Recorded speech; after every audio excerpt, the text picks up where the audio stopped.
ข้าวต้มผัดจ้ะกำลังห่ออันนี้ห่อเสร็จเรียบร้อยนี่ห่อนี่วางไว้เป็นนึ่งอันนี้เรียงเพื่อจะเอาไปนึ่งเป็นประเพณีภาคอีสานบุญก็จะมีข้าวต้ม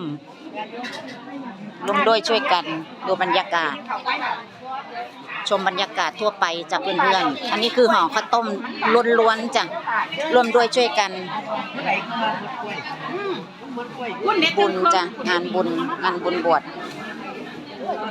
ห่อข้าวต้มผัดนี่หน้าตาก็จะประมาณนี้ข้าวเดี๋ยวไปผัดข้าวใหม่ครับเอาไปผัดใส่กะทิไปมูเสร็จแล้วก็มาห่อใส่ห่อกำลังตักใส่ห่อนี่อีกอะทำมีบอลดอนเนี่ยมีก็หันเสียเป็นตะยานในดอนเนี่ยกำลังห่อเอามีดไปตรงไหนบาดไว้จะทับไปทับไหนไปต่อไปเด้อไปเรื่องหามีดไปเรื่องหามีด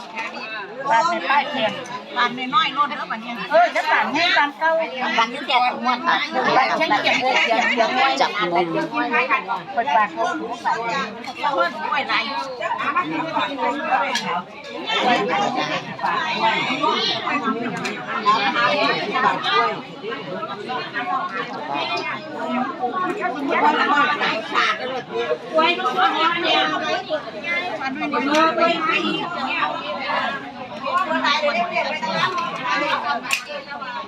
กล้วยเป็นแซ่บ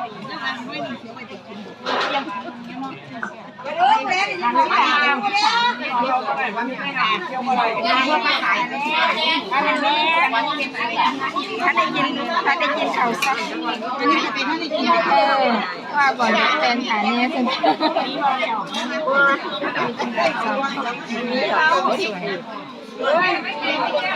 อบอกบางวันเป็นกินเราเย้